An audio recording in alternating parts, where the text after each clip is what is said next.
So welcome to Teaching to Converted. This is a new podcast put together by a couple of teachers, hopefully for the interest of students, educators, teachers, researchers, anyone with a passing interest in education. So I'm Sam. And I'm James. And together we've got about 10 plus years of experience across the state and the private sector. And we have a whole range of interests in teaching education, creativity, design in education, and a whole bunch more besides. So this week, we are still in lockdown. This is officially week 2 of lockdown. We're still not at school. I definitely feel like I'm in lockdown. Having said that, it's the Easter holidays, so I'd have been doing exactly this anyway. Yeah, the only thing is they won't let me out of my house. But like that aside... And who wants to leave the house? It's the holidays. It's what for staying in bed till, I don't know, the crack of 9 o'clock. Can you imagine? Oh my God. What is the outside anymore? I consider myself outdoor team, but this is going against the grain. It really is, isn't it? Okay, so I feel like a lot of people are going to spend their Easter holiday probably planning all their online work because they're going to have to turn everything into an online course now. Yeah. The old ways of chalk and talk aren't going to cut it. Not anymore. Everyone's going to have to adapt. And so everyone needs to plan everything again. And what's more, you're probably not going to be able to use a lot of it once this is all over. That's the scary thing. Like, how much can you actually even use if you plan a load of this stuff? But you're going to have to plan it. We're all kind of in this boat together where we're going to have this mixed economy of some kids in school, some kids out of school, some schools entirely closed, some things taught digitally, some packs of things sent home to kids. Like, I see the BBC today are going to start releasing loads of stuff on bite size as well for younger kids as well to help them with education. Yeah, I've received a couple of emails, just sort of like spam emails through, because I obviously fall into the category of teacher, saying, hey, we're setting up an online resource for students and things. You want to be involved? And I was like, I would, but I've got a 9-month-old, so pass. Maybe next year, maybe at the next pandemic, I'll get involved in that. But for now, hands full. So I guess the idea of this podcast, to avoid rambling too much, is going to be for those of us who have our hands full with like having the kids at home, because a lot of teachers, their kids won't be going to school, so they've got to homeschool and teach. So if you've got your hands full and this isn't your ballpark at all, what can you be doing to make this work for you and kind of make it work for the kids who are stuck in homes all over the country who can't come to lessons? I guess that's the gist, right? Yeah, that's the gist. Hopefully we can help you. Well, I don't say help you like we're the authority on this. We're definitely not.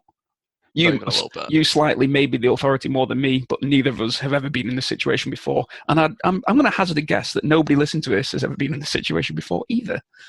Yeah, you'd have to have been teaching since what, 1918 Spanish flu days to have even come up against something like this before. And if you were teaching then and you're still teaching now, hats off to you, sir or lady.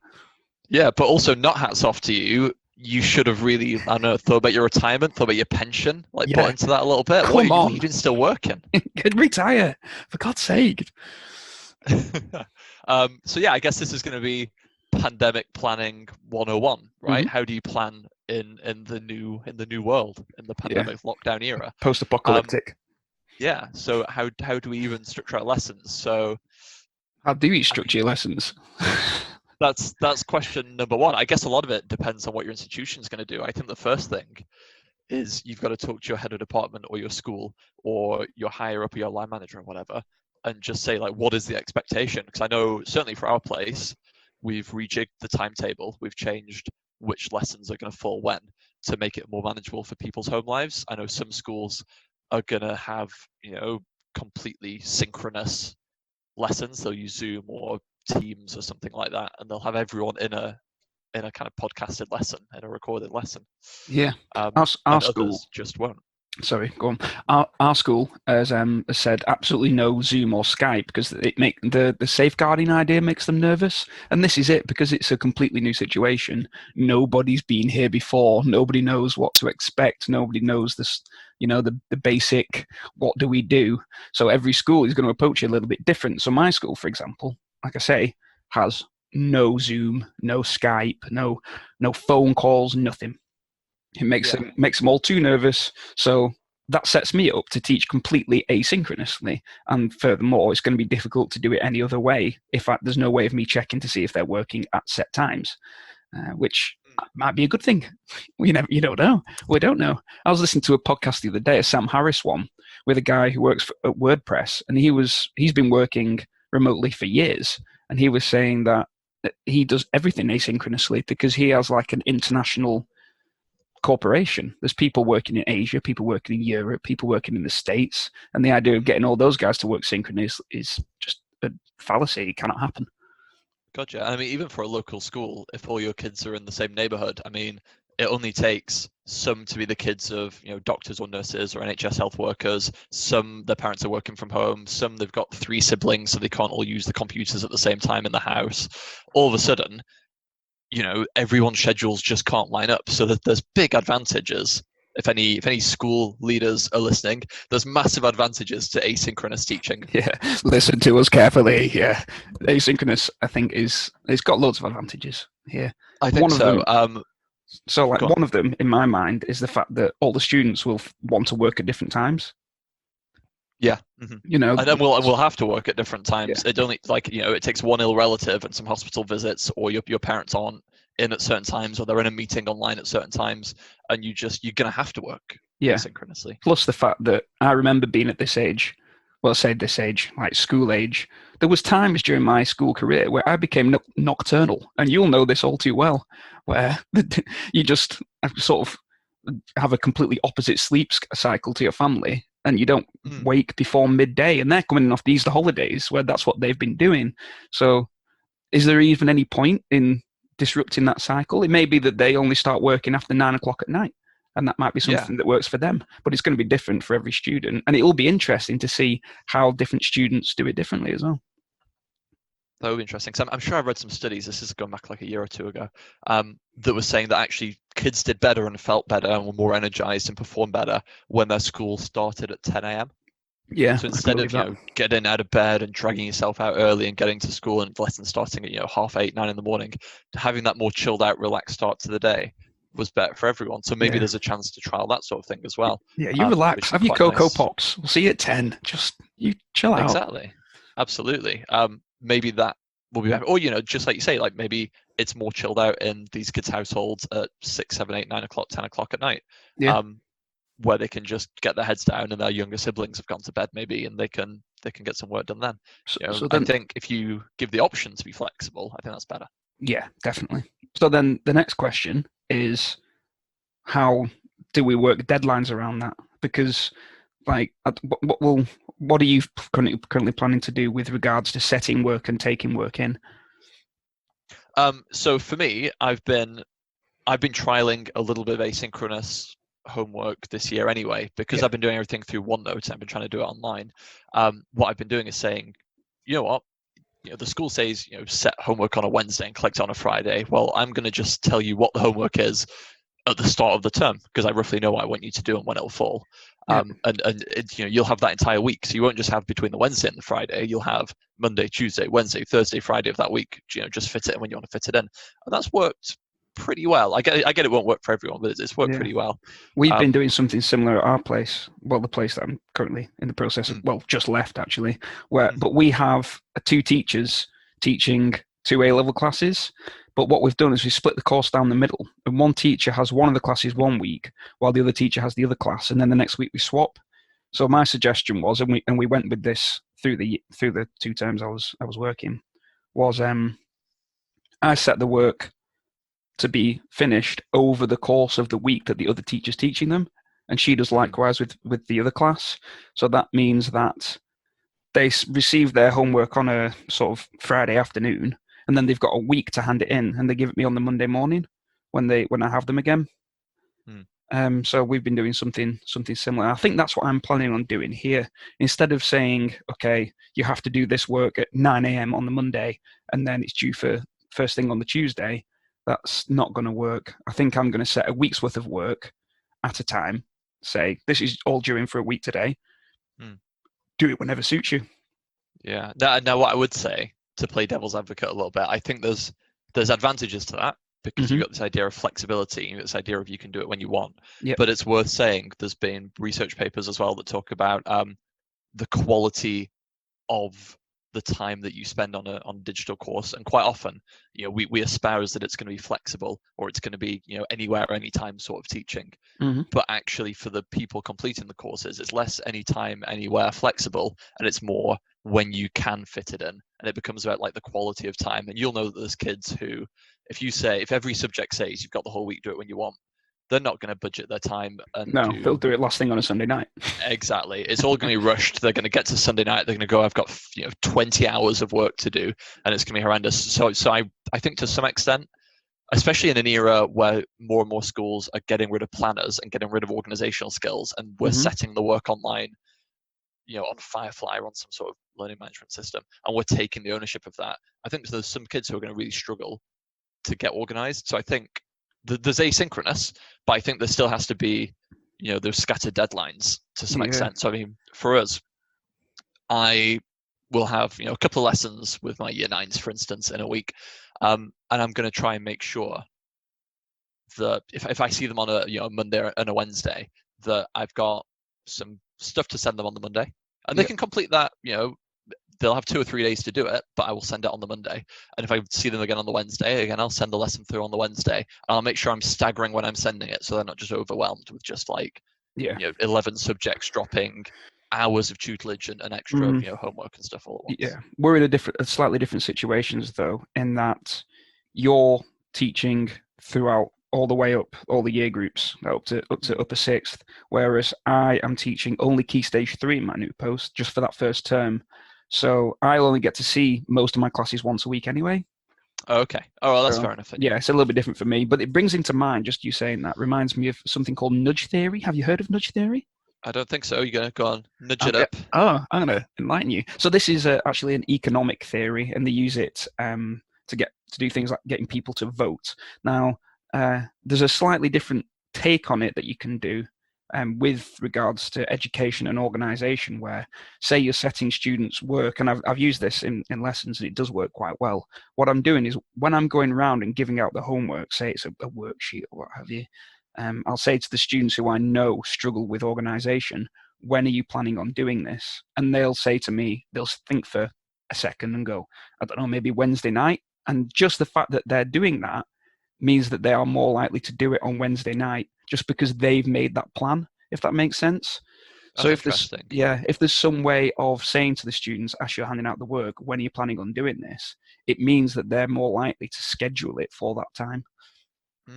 I'll tell you what, it'd be interesting. I don't know if it exists, but any ed tech sort of person or any school that has this in place, it'd be great if you could post, this is the work for this subject for this week, for this subject for this week. If you were to post it all on the Monday morning, it'd be great to have an app where you could just drag this work into like a calendar. And like a little timetable. That's a great idea. Yeah, you could just build a timetable from the list of activities, and then they could timetable and plan it how they wanted. And then just because they've chosen when they're going to do it, like that, I guess, promotes that nudge theory of like they'll commit to that time because they've put it in their planner of their own free will. Yeah, app designers of the world, if you're listening, and you're probably not. Yeah, absolutely not. I don't think we quite have that kind of reach. No, but there's some of our teachers, all of our friends and family, hi, thanks for listening. But it's been such early days, I don't think we're reaching app designers yet. We're not. So that's it. We're a place of creative, fun ideas and just really struggling to put them into practice.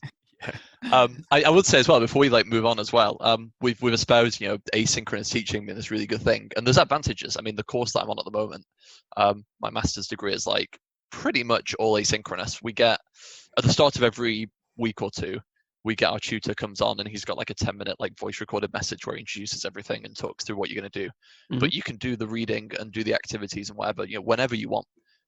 You've got a within year. that essentially. Well, I suppose within this 2 or 3 week window before you move on to the new material. Yeah. And there's a lot of value in that, especially because we all have full-time jobs on the course and we're all busy working. Yeah. But one of the things that works well is there's also some synchronous teaching as well. Yeah. So every, 2, 3, 4 weeks, there'll be a tutorial where we'll all get together and we'll kind of have the Zoom call or the Blackboard call or the Firefly call or whatever. We're all in the same place at the same time. Okay. Well, something I wanted to ask about that. Mm-hmm. If now's a good time. Yeah, go on. Why not? If there are some people who can't make that, do they record the conversation and send it to them? And if they do, is that useful? Is that something that is worth doing? Yeah. So they're all recorded and they're all put on. I mean, we use Moodle for this course, but I mean, you could use any sort of learning management system. Yep. They're all available for everybody after they've been recorded. They even make the point, they say, if you're going to contribute and get involved and you for any reason don't want it to be shared, just email afterwards, and that's one that we will not post publicly. But so far, no one's done that. They've all been posted publicly and it's been absolutely fine. Okay. So there's not a problem with that, and I get that because some schools will have an international kind of cohort, and they'll have kids from all over the world. And that's a tough one to get right if you're going to try these synchronized periods, where if you're up at 9-10 a.m. UK time, anyone in America is not going to be awake for that. Anyone who's kind of like, I don't know, China, Singapore, Malaysia, it's going to be like getting on to 6, 7, 8, 9 o'clock, 10 o'clock at night sometimes if it's an afternoon lesson. So that is, again, something to consider. I think that's why there's an advantage in having mainly asynchronous things, but offering some synchronized stuff. So that's what I'm going to do. I think going back, because I've got these 2 lessons per class and a bit of homework as well, I think with my A-level bunch, I've got like 4 or 5 lessons a week as well. I'm going to make sure at least one of them, I'm there and it's recorded. And if they have questions to ask, they can ask questions. And if they've got queries, they can ask queries. And I don't know whether it's better to have that as the first session of the week to introduce new material, or if it should be the last session of the week to wrap up and take questions. I'm thinking in my head what I'm going to do is record a 5-10 minute preamble, almost like we're recording this podcast, that just introduces, guys, this is what we're looking at this week, and this is what I expect you to do in these activities. And I think just recording it and letting them listen to your voice gives a sense of space and a sense of identity and a space of like, we're a class together again, as opposed to just reading a list of instructions. That's deep. Yeah. No, but I understand your point. I think there's I suppose the concept in the literature, you call it richness. It's the idea that reading some text is not very rich. Listening to someone's voice is richer. Watching a video with someone talking to you is even richer, and then having the face-to-face contact is the perhaps the best, the richest kind of medium to converse in. Exactly. So I think even if it's going to take me 20 minutes to type it up and get it all organized, I might as well just record me saying it, and it at least gives a sense of like, I'm still here, you're still part of the class, we're all still in this together. Yeah, because writing is very flat, isn't it? And then you've got to think about things like SEN. If you've got dyslexia, reading off a worksheet is going to be a right pain. Obviously, there's software that can read it for you, but even then, it's like being read to by Stephen Hawking, and that flattens it as well. So I've been doing the same. There's been some of the things that I've been doing in my lessons, and probably a nice segue into what we should put in lessons, where it's like an explanation of how something works. And I find it's just going to be so much easier if you explain it in your own voice, using your own terms, because you can emphasize things, much more naturally than putting it in bold, which is always, it's a bit weird. It's a bit of a... Gotcha. As soon as everything's in bold, nothing might as well be in bold. Yeah, exactly. So it allows you to... You're a teacher. Explaining things using your mouth is what you do naturally. So do it. You've been practicing it for years. You might as well use it. I completely agree with that. And I think as well, and we might come on to this as well, if you're teaching some GCSE kids, year 10 say, and they've got 10, 11 subjects and 10 and 11 teachers at your school, I think to some extent we kind of have a responsibility here to make sure that they're not spending every minute of every hour of every day in front of a screen. Yeah. So just recording your instructions so they can walk away from the screen, have it on the background, they're eating their breakfast and it's just off, in the background, or they've gone out for a walk and they've just got it in their ears or whatever.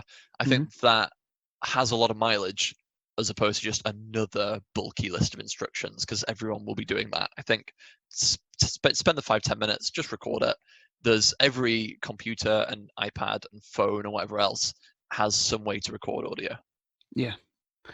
Something I was thinking about would it be a good way to be, I've kind of bringing it back here, maybe this isn't the smoothest way to be doing this, but maybe like a morning and evening sort of drop-in clinic in terms of synchronous time. When is a good time to do a could we do a drop-in clinic where we say, okay, if you need any help with this work on Wednesday at 10 a.m. and at 7 p.m. UK time, I'm going to be doing this, so that way people from different areas of the world can do it. You just give them like a Zoom ID, say, I'm going to be here for this hour. If you want help, I'll be there. Yeah, absolutely. And if your school as well, if your school's saying no to Zoom and no to recording things for safeguarding purposes, and again, I still don't get that, because on Zoom you can record and you can host it online, and everyone can see literally what's happened verbatim. It's all recorded. I feel like, if anything, that's the safer way to do things, but that's just me. Yeah. What you can do is, most schools will have an Office 365 subscription, and they'll have Word and PowerPoint and all the rest of it, or things will be on OneDrive, but they'll also have Microsoft Teams. And Teams, I guess, is this happy middle ground between the synchronized session and just emailing explanations to every single kid. Because on Teams, it's almost I guess like a bit like a chat room, like a forum, where one kid can post a question and you can answer that question, but everyone else can see that it's been posted. Yeah, it's more like a classroom environment rather than one-on-one. A little bit. It's got that the one-on-one of a kid emails a question because they're stuck and you help them, but everyone can refer to it and see to it. So you've got that bit of community as well. Yeah. So maybe that's, again, I know some teachers who are saying the school has scheduled our lessons now for between 10 and 11. So between 10 and 11, your work is set. I've sent it to you. You've got it. You've received it. I'll be in front of the computer. I'll be in front of Teams. If you post a question, I'll be there like straight away. So they're still doing office hours, but without having to like sit and record and host a whole session. Yeah, and they can do that on the move as well. They can ping in, say they're walking the dog or what have you. Their prescribed exercise for the day. Thanks, Bojo, for that. Just send it on Teams on their phone while they're walking the dog, and they can do that. Yeah, absolutely. So I think there's advantages to what I'm going to do. This is my recommendation for me. I don't know if it'll work for everyone, but I'm going to be doing maybe 80 to 90% asynchronous and like that 10 to 20% synchronized. And I think that's like a happy kind of, I don't know, mixed economy. It's like a best of both worlds. Yeah. But the main thing is nobody knows. No, that's it. And this is what we'd recommend, but what do we know?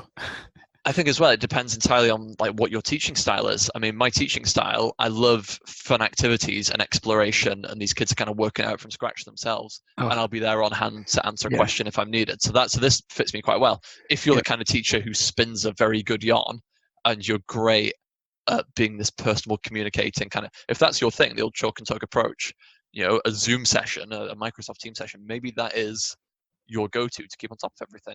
Yeah. And then you've re-segued us now into a nice, like, how do you structure your lessons? Do you still do the starter, main, and plenary, or do you do different activities that they can choose from? And if they do that, is there going to be stuff that they miss? Blah, blah, blah. Have a million questions. Deal with that. Yeah, this is a really tough one. I think for me, I think one of the biggest problems that teachers that I've been talking to have been falling into at the moment is accidentally setting too much work. Yeah. And I think that stems from, let's say you've got a round hour's lesson, 50 minutes, your kind of standard lesson size. Yeah. Teachers are going, okay, I'm going to set a 10-minute activity. I'm going to set 2 20-minute activities. I'm going to set a 10-minute activity. That's the hour. Crack on and do that work. But when you actually think about what the kids are like in the classroom, there's downtime, there's lulls. They'll switch off and they'll think about something else for 5 minutes, then they'll refocus. There'll be a discussion where they can just kind of take a back seat and chill out if they've not got much to say. Like in a lesson, they're not working every single minute. Yeah. They're just not. I mean, if you take your bog standard person in the workplace, I mean, this might have changed these days, but I remember it being something on the lines of for every 2 hours you work, you accrue 15 minutes of break time, right? Yeah. So in other words, for every hour you work, that's what, 7.5 minutes. Yep. So I'm kind of expecting they'll need a bit of downtime. They'll need a bit of a break. If they've got 4, 5, 6 subjects that day, they can't be expected to just break their backs doing a solid 60 productive minutes. Yeah, and this is it. If every teacher sets nothing but read this and answer the questions for 6 hours a day, that student is going to have their mind melted. Exactly. So I guess now that we're like 25, 30 minutes in, this is the point where we're saying, okay, this is the aim of this, finally we get around to it, is like, how can you plan lessons that are interesting for the kids, they're interactive, they're not too onerous for you to set up and to mark and to deal with the back end of it. And then it kind of maybe gets them away from the screen, or gets them thinking creatively, or gets them collaborating, so they're not just reading the Word document of instructions, answering the questions and submitting them, rinse and repeat every hour of the day when we kind of go back but don't go back. Yeah, I know what you mean. I'm going into a timetable where I'm teaching 17 classes, and that's a lot of students and a lot of marking if I'm not careful. That's So it. As soon as you set, 4 or 5 exercises just for the planned lesson time, never mind the homework you might have to set them, and then you have to mark all that for all these kids. I think teachers are quite clever about setting, work that can be self-marked, work that can be peer-marked, work that is, quite good to get the kids thinking, but relatively sensible to mark on your end, and that's quite difficult in the current circumstances to yeah, set up. yeah. So something you could do is maybe have one piece of work. This is just me brainstorming now because I realise I'm looking back through what I've been planning, and I'm like, that is a lot of marking.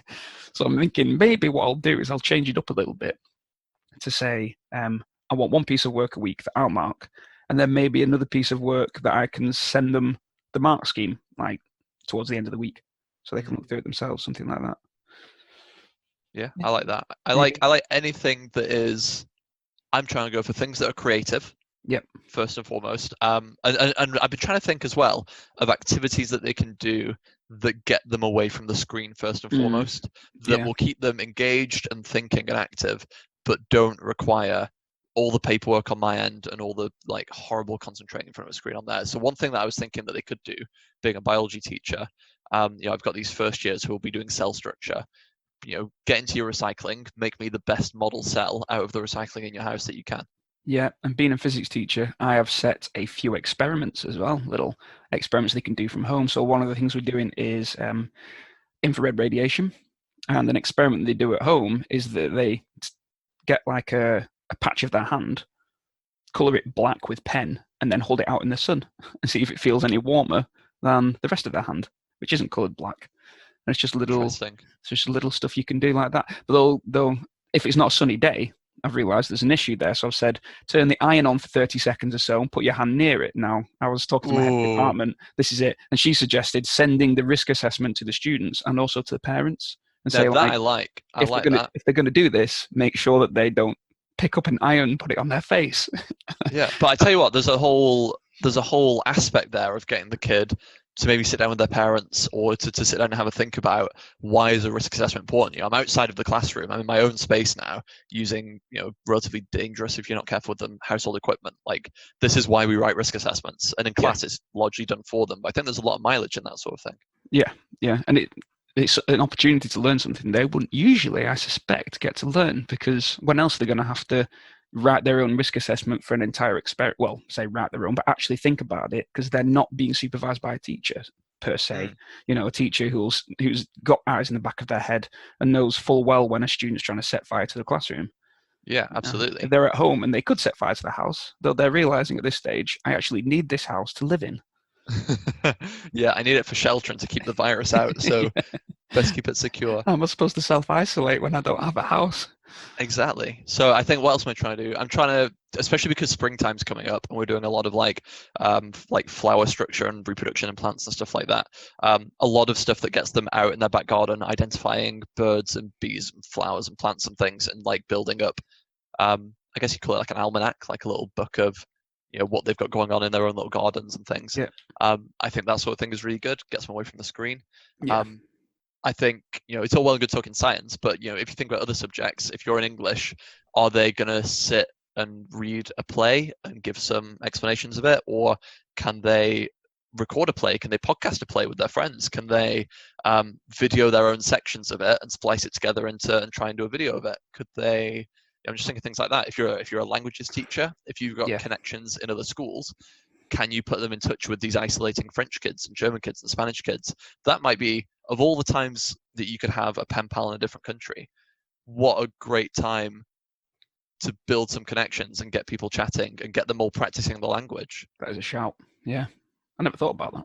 That's a good So I idea. think, yeah, I'm thinking like what I could do in my subject, but I'm trying to think as well. We've got a lot of things you can draw on in other subjects as well, and everyone has these connections and these friends and these ideas. Yep. I think making the most of it is the big thing. Yeah, because I feel like there will be the temptation to do every single teacher in every single school do. Here's a Word document, watch the YouTube video, answer the questions. Here's a Word document, read the textbook, answer the questions. And if we Exactly. all I mean, do that, Jesus, absolutely. I personally, speaking for myself, I would not fancy that if I was a No, I mean, student. you've heard of like death by 1,000 cuts, try death by 1,000 worksheets. Yeah, oh my God, can you imagine? Like that. Uh, If we're talking about, well, why can't students be in love with education? If there's one thing I've ever heard of guaranteed to not do that, it's exactly what it has the potential to happen right now. hmm. And that is a real worry. And if every teacher does that, and like there'll be schools that say, just do this, like this is the easiest way, we need to get through this. But, screw that. Screw it. I'm not I doing that. completely agree with you. So I feel like we should probably talk about like how you structure, what a task or what an activity looks like, what it actually is. So one of the things that I've been doing on my course, because I'm doing some course design at the moment, is looking at storyboarding the activities you want students to do on a course, and then working out what category they fall into based on what the kids are actually doing. Yeah. And University of Edinburgh, have this really good system of 6, I suppose, categories that any activity can fall into. So I'll kind of give you the kind of breakdown of them. The first one is acquisition. So number 1, acquisition. Learning through acquisition is what learners are doing when they're listening to a lecture or a podcast, or they're reading from like a book or a website, or they're watching like a demo or a video. So they're just seeing it being done, or listening to it being done, or reading it being done, right? Yeah, so the knowledge is sort of being printed straight onto their brain. Exactly, yeah. And that is what I would say teachers do a lot of the time. Watch a video on this. I'm going to explain to you this. I'm going to talk to you that. You're going to read this. We do focus a lot on acquisition, especially if it's back end of the term and you're tired and you've got nothing planned and you're kind of winging it a little bit that morning. You're going to kind of do the chalk and talk lecture, and you're just going to accept them to acquire the knowledge. So that's quite low demand for them, and it's got its place to introduce things, but it's still pretty kind of low demand for them to just pay attention. Yep. Number 2 is investigation. So this is where, if you're learning through investigation, we're kind of guiding these students to explore, to compare, to critique something like a text or a document, to maybe reflect on the concepts that are in it. So we're going that little bit further. We're not just saying read it. We're saying, okay, you've read these 2 things. Can you compare them? Can you contrast them? Is there a theme that kind of links both of them together? Can you kind of investigate that a little bit deeper? You'll notice kind of bit by bit as we go through these, it kind of adds, I guess, more independent thought and production as we go through. So the next one is discussion. Learning through discussion requires the learner to articulate their ideas, and to question and to challenge and to respond to the ideas and questions of their teacher and their peers. Yeah, it's got a very Bloom's taxonomy vibe, this, hasn't it? A little bit, yeah. And I would say, I'd say we do a lot of acquisition. I would say some teachers do a lot of discussion, and they're quite clever about the questions they ask, and they're really good at phrasing, a debate and a discussion. Yeah. And definitely, especially English, there's so much investigation in English if you're looking for themes and comparing, contrasting texts and that sort of thing. Yeah. Next one, number 4 of 6, is collaboration. So to learn through collaboration involves students working together in groups, searching for understanding, meaning, solutions, and to demonstrate their learning by creating something new. Okay. Yeah, now this is where we're getting into. These are the more fun, interesting, engaging things where you take a back seat in the classroom and the onus is more on them. Yeah. And I say that because these are the toughest things to do digitally, but there's definitely ways that you can do them. Yeah. Number 5 is production. So to learn through production, it says learning through production is the way the teacher motivates the learner to consolidate what they've learned by articulating their current conceptual understanding and how they use it in practice. So the idea of saying, okay, almost like a Viva, like, all right, you walk me through it, you tell me what you're doing, you tell me what you're understanding, you explain it to me, sort of thing. How you use your knowledge to produce something new. Yeah. And then finally, the last one, practice. So learning through practice enables the learner to adapt their actions to the task or goal. They can use feedback to improve on the next action. Feedback might come from self-reflection or from peers or from the teacher or from the activity itself. And it shows them how to improve the results. So they've essentially kind of done something, and then through feedback and through reflection, they then put that into practice to improve and to change and to edit. Yeah. So for me, I think most teachers who are going to have to learn to teach digitally, they are going to almost perhaps unconsciously knee-jerk into a lot of acquisition, a Yeah. lot of maybe investigation as well, a lot of worksheets and questions, Yeah. and read this and compare and write an essay on this and reflect on that and watch this video on whatever. Well, But sorry, go on. no, I was just going to say, I feel like we should perhaps talk about ways that you can encourage discussion, ways you Yeah. can encourage collaboration, producing new things, perhaps as a group. Yeah. So this is something that I've been thinking about as well, and how can you sort of still get them working socially? Because at the end of the day, these students they'll still be in group chats. They'll still be, Snapchatting one another and whatever the kids are doing these days. They'll still be doing all of that and staying in touch with one another. So it's, can you sort of use that to your advantage and getting them to do things like group work?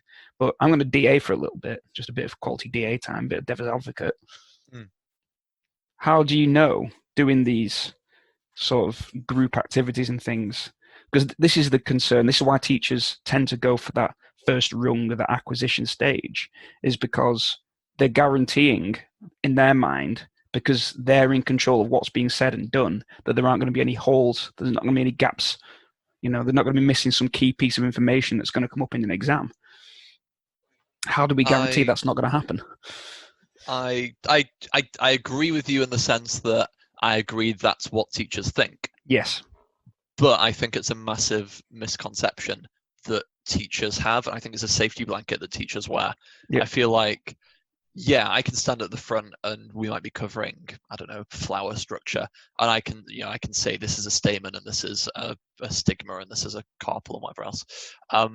Just because I've said it, that gives me the assurance that I know I've said it, I know that it has been taught. But that doesn't mean it's been taught well. That doesn't mean they're listening. That doesn't mean they're being tested. It doesn't mean that it's been fitted into their worldview and they've now kind of got a good grasp on how to apply this when the questions and the tasks and the exercises come and they actually have to use it for themselves.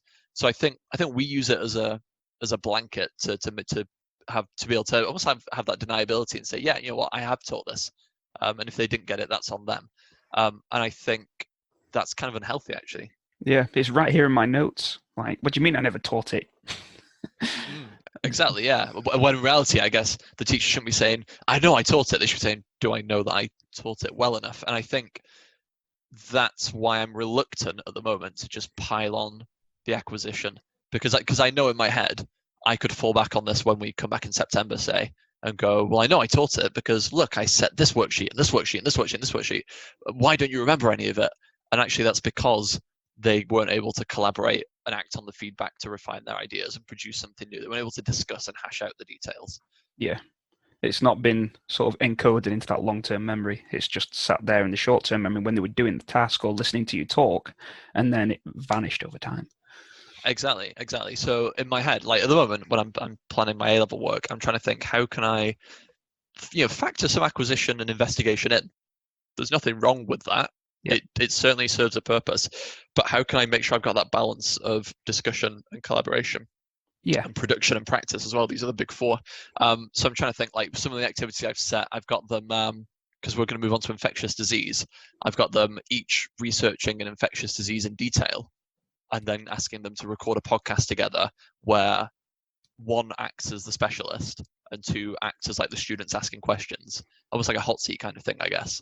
Yeah. And then they move on to disease number 2 and disease number 3, and each person gets a role in the hot seat, showing off what they've learned and what they know, and they're really being put to the test and they're being asked these tough questions. So I'm trying to make sure some discussions there. Yeah. Collaboration, I'm trying to make sure that I've split the group into little groups of 3 or 4, set them some tasks or activities. Can you make a poster on this? Can you make a video explaining that? Can you dispel, I think one of them was, can you make a video dispelling some of the myths around HIV that have been propagated, stuff like that. Yeah. Because I could just show them a video with loads of bullet points on it, or a worksheet that just said, here are the myths around HIV. But I think getting them to research it, getting them to go away and make something together out of it requires, I think it requires a lot more of them. It keeps them more engaged. I think they can make that task as big or as small as they want, which allows it to fit, whatever time they can commit to it. Yeah. with you. So I think there's value. I think that's another thing is like if you can plan activities that allow for a variable amount of time, I'd be interested. I mean, I'm not saying it's the right or wrong thing to do, but I'd be interested to see how well it works. If you say, okay, here's an activity. One of my examples, I guess, is when I do how seeds form. I do like an IKEA flat pack. Imagine you could buy flat pack seeds and you open the box and it's just 2 flowers, and you got to work out how to make your seed from these 2 flowers. Yeah. That is a task. Make a storyboard, make an instruction manual of how you go from 2 flowers to a seed. That's the sort of thing that could take 5 minutes if you rush it. Yeah. It could take 20 minutes if you plan it. It could take 40 minutes, 50, 60 if you really invest in it. And then students can have some real ownership over how much they want to invest in it. Yeah, so something that I've been trying to do to give a little bit of ownership is giving students more of a choice about what they want to do. So you'd give them several activities of different formats and say to them, okay, pick one, do that. So one of them, for example, I think I've got it somewhere here, just trying to find it. So like the different things that they might want to research. So if I was doing a lesson on evaporation, I could say, how do refrigerators use evaporation?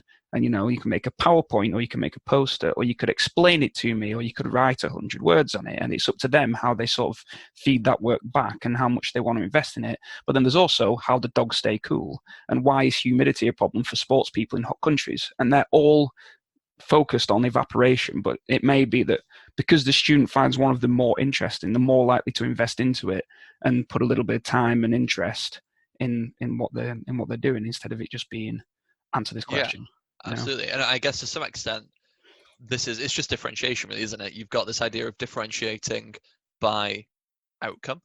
I'm going to set you all the same task, but the outcome, the thing you produce at the end, can be wildly different. I've been planning a lot of my things are you can make a video or a storyboard or a podcast or a recording. You can do what you want as long as I get to see some understanding. Make it work for you and the technology you've got on hand and the friends that you've got and the links that you've got. Like, by all means, make it work for you. Yeah.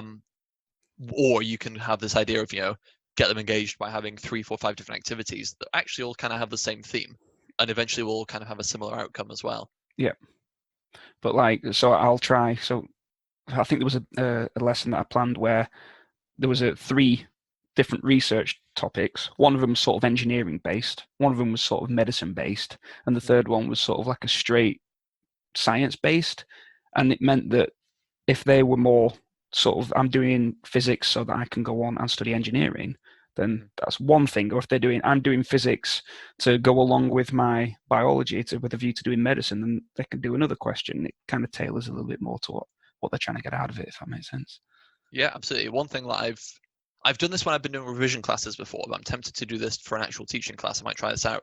I used to do like a revision menu. Yeah. So because we have this idea of starters, mains, and plenaries, I had this, why don't we have, a page of starters? We'll have a page of mains that are on offer. We'll have a page of desserts, which are kind of a little plenary at the end that tie everything together. Yeah. And then the idea is that the kids don't have to do all of them. They pick and choose what they want to do. And most people go for the traditional, I'll do a starter, and that might be a 5-minute activity, define these 4 or 5 key terms, or, make a little glossary or whatever it is, or make a little, explain something in your own words. Yeah. Then they pick a main, which might be, a big storyboard or a poster or an exam style question or something like that. And then you finish on a little dessert. And I've got kids saying, oh, but sir, I'm not that hungry. Can I just try 2 starters instead of a main? Like, yeah, absolutely fine. Go for it. Why not? Like, yeah, that's it's flexible. That's the idea. And I guess if you did something like that, if for your topic you set up, here's 6 or 7 or 8 starter activities, here's 10 potential mains, here's 5 or 6 desserts, these little plenaries. Week 1 they can pick and choose what they're going to do, and you can mark it. Week 2 they can pick and choose what they're going to do. They've come back to the same restaurant, but they don't have to have the same meal. So they can do different activities. And if you've given feedback, then some kid might go, actually, I want to try that starter again. Yeah. Because I didn't do it too well last time, and I've read the feedback and I've seen where I've gone wrong, and I want to, really ace it. And I think there's value, almost, I guess, like the space practice idea, and this idea of practice, looking at feedback and ironing that into your own work. I think there's a lot of value in that. Yeah, and plus you need to be able to build in a little bit of extension. We're talking about differentiation. Some of the students they'll find it really easy and obvious, and some of the students will really, really struggle with it. So one way of doing differentiation is some optional extra tasks for the students who are really, really keen or find a particular topic interesting. Little side quests, so to speak, to use your terminology. Yeah, absolutely. What extra? There's like a little extra task. So some of the stuff that I've been looking at there with regards to side quests is things like a space practice worksheet. I've got like a building a little bank of those. But another thing is, show me your workspace. Send me a picture of where you are working at home, and I can give some feedback on that as well. Because I think that's a really important thing that we can't overlook. The students will be working in potentially a chaotic house. If they're working in their bedroom, do they have an Xbox in that bedroom? What effect is that going to have on the rate at which they work, the productivity? So if they can send me a picture of where they're working, if it's perched on their bed with their laptop on their lap, it's probably not going to be that productive. But they've got a desk that's empty of distractions, it's probably going to be better. I agree with you. Yeah, and especially this is one of the things that I covered right at the start of my master's in digital education was how important space is, and the concept of an educational space, a place where you know when you sit in that spot, you've got everything you need, you're all set up, it's a place of focus. This space has like a dedicated function, and that is learning, and everything else is kind of shut out. And you can very much, a classroom, it's built for you, and the teacher decides where the desks go, and they decide on the seating plan, and they put the displays up and all the rest of it, and it's very much defined for you. So it's easy to get into the mindset. Whereas when you're at home, maybe you're on the kitchen table and actually all your stuff gets cleared away at the end of the day. Maybe you just don't have a desk in your room. Maybe you don't even have your own room. Maybe you share your room with a sibling, and that gets tough. So I'm thinking, like, straight away, I just thought off the back of, like, send me a picture of your workspace. I wonder if there'd be a way, if the entire class sent you a picture of their workspace, that could be shared, that could be posted, that could be on like a Padlet somewhere, and all the kids could use the Padlet and look at like what the new classroom looks like. And all of a sudden, the new classroom isn't 6 or 7 big desks full of kids. It's now 20, 30, 35 pictures of all these individual workspaces, like a big collage. Yeah, you can put it into what your usual seating plan is. I like that. I think Yeah, that sort of thing has a lot of mileage to build a classroom atmosphere and to build a sense of space for these kids, to get them engaged and get them focused. As well as learning their 10 subjects or whatever it is they're doing, A level, maybe 3, they're also learning how to learn from home for the first time. And this is something that's arguably the biggest challenge here. The subjects themselves are challenging, but the learning, they're not being watched by a teacher. They don't have a timetable. This is a new challenge for them, and can we teach them how to use that? Can we guide them, so to speak, in making good decisions through the day? Can I say, do they have the wherewithal to say, I'm going to have 2 hours in the morning, have my lunch, 2 hours in the afternoon, and then I'm going to chill for the evening? Can they? Is that going to? Yeah, Is it going to work? I guess it depends as well on what kind of student they are. I think this is one of the potential downsides of asynchronous work, to play devil's advocate again, is if everyone sends it out Monday 9 o'clock, some kids will be able to structure, or their parents will guide them to say, do 2 hours in the morning, 2 hours in the afternoon, then chill. If you do that all day, every day, you'll be absolutely fine. There'll be some parents who are busy, or they're working hard, or, maybe the kid's not got the best home background, and those parents aren't going to be able to keep an eye, and those kids might, wait until the Sunday night to do all the work, and they'll be overwhelmed. Yeah. Or they won't be overwhelmed, they just won't care, and they just won't do it, and they'll just fall behind, which is dangerous as well. And furthermore, in my experience, the parents who are on it most have the kids who need the help the least. Yeah, that's very true. Yeah, because they've already set a good foundation. Yeah, typically the ones who have the most structure in their own lives are the ones who have the most structure in their home lives. But what I would say is, to some extent, that can backfire as well. And the one I'm scared of is, if you set all that work on a Monday morning for 11 subjects for a year 10 kid, what happens when they've done 3 or 4 hours in the morning and 3 or 4 hours at night, and then they've had their tea and they're still working, and the parents aren't really keeping an eye, but they feel like they've got all this massive outstanding amount of work to get done. And they're just cramming it all in, and it's Monday night and it's 10 o'clock and they've still got 4 subjects to go, because they're not, whenever they've got work in, they always do it. And when there's a timetable that's followed, they do their work, as they get in, and they've been quite disciplined about that, and they're always on top of their homework. But now, how are they budgeting their time when they've just got a whole week's work dropped on them at once? This is it. We've all taught the students who will do their level best to do nothing, but we've also taught the students that have sort of high functioning anxiety to the point where if you set a lot of work, including little side quests and extra activities, and have the option to do all these, they will feel an almost pathological desire to do all of them, or else they will consider themselves a failure. And it's sort of making sure, liaising with the parents, liaising with them to make sure that they're not doing that. Absolutely. So I think a lot of it's communication, like talking to parents, talking to the kids being able to talk to their teachers and get in touch with staff, just to make sure it's all monitored. I mean, I know that I wrote to all my tutees. I've got these couple of little tutor groups, and when I was writing, I was saying, like, you need to make sure you've got the space set up at home. You need to make sure that you're writing a little timetable of what you're going to do that day and when. And just doing those two things, having a space to work, which is your own, and having a timetable of things like a tick list, like a to-do list of stuff you want to get done. A plan. I think that is two of the biggest hurdles that they won't be used to because a school does it for them. And now they're going to have to kind of get on with doing it themselves to some extent. Yeah, and kind of explicitly pointing that out to them, I think, is really important as well. I think so. I mean, it gets into the idea of metacognition, doesn't it? The idea of giving people ownership over their learning and pointing out, you can learn how to learn better. You can take the driving wheel, as it were. Yeah. It's the driving wheel, the steering wheel. The old driving wheel. God, I love the driving wheel in my driver. Absolutely. Yeah, I enjoy it. I'm quite enjoying the sort of challenge of doing all this, but I'm also at the same time not enjoying the fact that all of this is going to go in the bin when we go back to normal term time and all electronic devices are banned. Well, this is it. I suppose it depends on your school. I think if we're going to talk kind of big picture a second, some schools are dead against electronics and they keep their kids in line by banning phones and iPads and tablets and stuff like that. Which there's definitely a place for. I feel like there are pros and cons to both. I feel like the list of pros of having them outweighs the cons.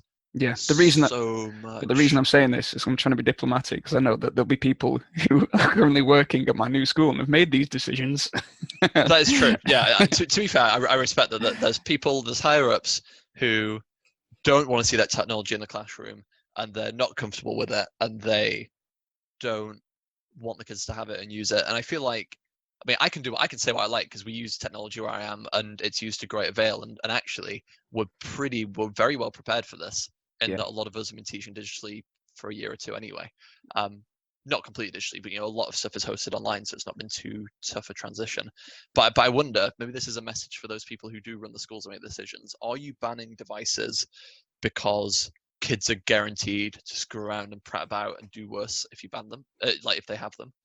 Or are you banning them because you don't really get them and you don't really understand them and you don't really want to even bother learning how to use them and how that would change your teaching and your pedagogy? Is it that you're afraid to use them, or is it that the kids are genuinely going to misuse them? Because in all my experience, I'm pretty au fait with them. I get how they work. My kids have been doing great. And I know that's anecdotal, but I think the more time you invest in them, it just becomes like having a pen or a pencil. I mean, what do people think when pens and pencils and calculators and rulers came in and they've been using a chalkboard and chalk their whole lives? Yeah. Like, new technology is going to come, and if you're not preparing kids to use all this new technology, I mean, look at these days, Word and Excel and PowerPoint, they're not employable skills like they used to be. They're just taken for granted that you can bloody do them. If you're taking all these computers away from kids. Yeah, I know. I see your point. Like the place I'm going into, their guidance is post a Word document onto a sort of shared drive, and that's the official guidance. That's what they want everyone to do: post a Word document onto a shared drive and some worksheets onto the shared drive for them to do. And it doesn't necessarily lend itself to the best lessons that could. I mean, at the same time, I have to be diplomatic. It was a great decision. I think we should all stand by it because I need a job. No, but I feel like, to back you up, I feel like it's a great decision. If you're a school that doesn't use a lot of technology or doesn't have access to it, or the kids can't afford it, whatever it is, if you don't have that technology, I think there's a lot of value in, by the sound of it, the institution has said, this is something we all have access to. This is something that's really easy for anyone to understand. This is really reliable. All the kids can log on and get their work from wherever it's hosted without it crashing. We're all going to have the same expectation. We're all going to have the same clarity of instruction. I think there is a lot of good in that decision. Yeah. There's definitely pros. I'm not it shouldn't just be a case of like, I'm backing up the school because we want a job and we have to be seen to back up the school. I think there are good aspects of that decision. Yeah. But I feel like long term, if this hadn't happened, when the world is websites and it's coding and it's online, and when we see how much working from home has completely revolutionized how people are working at the moment to get through this, if you're kind of purposefully making some of these kids less IT literate by banning these devices, I think you're doing them a disservice in that you're trying to prepare them for a world that has these devices. Yeah, I agree with you. I think we're sort of getting towards the end of our time now. Do you think it might be good just to have a quick punt at sort of one thing that you'd encourage students to try, teachers to try before we end? We could do both. One thing for students to try that teachers could recommend, and one thing that for teachers to try. What have you got something in mind to kick off? I want to kind of Well, I know how you're feeling. you pointed this out to me, and it's completely changed my life with regards to planning for online teaching, and it's the use of OneNote. I cannot tell you, because every teacher, every school, I can almost guarantee will have this set up and have never used it. Yeah, if they've got that Office 365 subscription and they've got all their Word and PowerPoint and Excel and stuff, odds are they're probably subscribing to OneNote as well. Yeah, and it's just amazing. You showed me what sort of you've been doing with it, and I've been trying to use it, and it's such a powerful tool. It does take a little bit of time to get used to, but it's perfect for this. It's absolutely perfect for what we're currently faced with. I think so. I mean, I think maybe we should do a session where we talk about what you can do with it and the pros and the cons, and we can maybe set that up. Yeah. And perhaps put like an actual video up as well. That'd be sweet. Because I would say, like, as good as it is, having used it for a couple of years, there's definitely some limitations as well. It's not a great forum for sharing. At least Teams, you can post questions. It works like a chat room kind of forum sort of thing. But I believe it ties in quite well to Teams as well. You can use both of them alongside one another. You can do, and you absolutely can. Again, I'd talk about, like, you don't necessarily have to pair up Teams with OneNote, but they can complement each other. Yeah. I'd say it's good if you've got it organized and built and good to go. I know a lot of teachers have been getting very frustrated at my place because they'll set some work to be done in a synchronized session, and then they'll be hounding the kids afterwards saying, why was this work not done? Why were you not in the synchronized session? Why have you skipped the work? And it's just not synchronized yet. Yeah. It just takes a bit of time for their computer to synchronize it with the cloud, for other people's computers to pick it up in the same shared notebook. Yeah. And that leads to so much, aggro from teachers, and then apologies from students over nothing, and then that bit of animosity which isn't needed. So I think there's definitely potential cons to it, but I mean, I could talk all day about the pros of it. I absolutely love it as well. I think there's a lot of good that it can do as well. So we'll save that for a future date then, if you like. Yeah, we can definitely go a bit deep on that. I'm so excited for that. So excited. We'll do that. Okay, cool. And trying to think, one thing that I would recommend to teachers, I suppose going back to the 6 kind of ways that you can design an activity that I was mentioning earlier, the idea of acquisition, investigation, discussion, and collaboration, production, practice. I'd be saying, look at the work you're setting. It doesn't matter if it's on OneNote, doesn't matter if you're mailing it out to the kids, doesn't matter if it's this Word document you have to host somewhere. I'd want to know, just do it for yourself. You decide which of those 6 categories it falls into. Are they watching videos and reading? Is it acquisition? Are they comparing things and contrasting? Is it investigation? Just see where the balance falls. And if you've noticed on reflection that everything you're doing is acquisition, or everything you're doing is just some investigation and some worksheets, maybe try and branch out and try and make some discussion, some collaboration, some producing new stuff work. So I'd say try and do that. Yeah, I think the analogy there is variety. Yeah, meat and 2 veg is great, isn't it? Everybody loves meat and 2 veg, and it'll get the job done. But if you're having meat and 2 veg for every meal, you're going to hate your diet.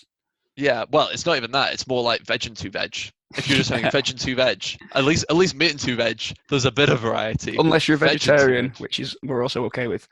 True. Yeah, we're not trying to disparage. Yeah, this is sometimes hold up. Sometimes you want a curry, and you should be able to have a curry. Sometimes you want a bit of pasta, with a sort of spicy pasta sauce, and that's okay as well. Have a little bit of variety, mix things up a bit, because if every teacher is just dishing out meat and 2 veg for all the students are not going to thank you for it. They're not. Ironic as well, you mentioned pasta in a world where we just can't get pasta. I feel like I'm just I'm just rubbing it in at this stage. I'm sorry, everybody, if you're listening. You've been trying for 3 weeks to get pasta, and you've been having pasta sauce on its own. That's my fault. How I'm much really pasta? I sorry. don't even want to know how much pasta you bought. I'm hoping you didn't stockpile. This is where you But lose listeners and yeah, viewers. no, we are not the stockpiling type. We're the type that go, what's everyone doing all this nonsense for? And then you go into the shops and you're like, damn, these people, why have you done Yeah. this? But then it seems like everybody's moaning about the stockpilers, but nobody actually knows the stockpiler. Oh, Who are, I definitely know one or two stockpilers, which is oh, yeah. not going to It's name and shame annoying them. when you're no, I'm not going to, but it's annoying when you popped on down there, and that's it. I suppose the message is don't stockpile just acquisition and investigation activities. Spice up your diet, try out some other stuff. In fact, what I would say as well, don't just have a look into what category they fall into and be pleasantly and hopefully we're pleasantly surprised and they do a range of categories. Try and look at how many require the kids to be in front of a screen. Yeah, Even if you don't want to split it up into what pedagogy is this using, is it collaborative, is it producing new stuff, is it discussion, even if you don't want to do that, just look at every activity and say, right, this is a 10-minute activity, is that 10 minutes of screen time? This is a half an hour activity, is that half an hour of screen time? And just see if you can get the balance of your lessons away from the screen and using, whether it's books or whether it's practical stuff or investigations or other things, just get them off the screen a little bit. yeah. As my parents used to say, if you sit in front of that Fleming thing all day, your eyes will square. Exactly. Or more likely, they'll get bloody migraines and headaches, and they'll get really tired really quickly. Yeah, Because you need a break. You absolutely need a break. So yeah, that'd be my advice to teachers. I'm trying to think of some good advice to students that could be yeah. recommended by teachers. I feel like we've already talked about it. Make sure you've got a space and make sure you've got a plan, and everything else will Mm, become easier if you do just those two things. Before you I even think so. start at the start of term, before you even go back, make sure you've got somewhere in your room. It could be a desk, it doesn't have to be in your room, it could be downstairs. And what I usually recommend to students is walking down to your local library for this. Like physically walk there, do your hours of work, and then physically walk home and have the rest of the day to yourself. But obviously, please don't go Obviously, to the library. yeah, they can't do Stay at that at the home. moment. Yeah. But even staying at home, the idea of walking out of your bedroom and going to a designated space in the house that is for you to do your work, I think there is a lot of value in that. It sounds silly, but it genuinely works. Yeah, it's a different space physically as well as mentally. Yeah, it's the reason why you've got so many adults. If they work from home, they've got a study. They've got somewhere in their house where there's like their workroom. Yeah, recently moved house and I've just set up my little office. I'm currently sat in it, and it's so much nicer. It feels so much better just being able to come to a space and know that that's for work. And over the coming weeks, that is going to be really important. I know for me as a teacher, and for all you guys as students, if you're listening, which you probably aren't, because why would a student listen to a teacher talking about teaching? But that's the point still stands. I would say, okay, I guess we'll end on. So this is my advice that I would recommend for teachers to promote to students would be make sure the students have a way to keep in touch with each other. I feel like some kids will have a good network of friends. Some kids will not. Some kids will not really know people in their sets and in their classes, and they are the ones that might end up a little bit adrift. So I'd be recommending whether it's a Facebook group or it's Microsoft Teams, or the teacher doesn't have to be involved as long as the kids have a way to communicate so that they can say, oh, did anyone get this? Did anyone understand that? I don't really get the work that was set. Can someone help me? Having that social network, that pseudo classroom, I think there's value in that, and I think that's one thing that we're perhaps forgetting at the moment. Yeah, yeah, because it's something that's taken for granted in your average school day, isn't it? Yeah, like they just show up to the classroom at the time, and then they can chat to that person next to them and go, "Oh, I zoned out. I wasn't listening. What are we doing?" Yeah, Whereas at the moment, if they don't get the activity, well, either you can field 30 emails, or they might just not even bother getting in touch and not bother doing it because they just don't get it. yeah, Or they can actually have a social group of peers that they can chat to and go, "Hey, what?" yeah, yeah. And then one will go, well, it's just this. And you go, oh, yeah, thanks. Yeah, God, and the number of times you think in the classroom, the number of times that you try and explain it and they don't get it, and then a kid explains it and they go, "Oh yeah, that makes sense." Yeah. I've had that as a student talking to a teacher, explain it to me and go, oh, that does make sense. Yeah, And I've been I've heard trying to this teach story before, I something. think. Yeah.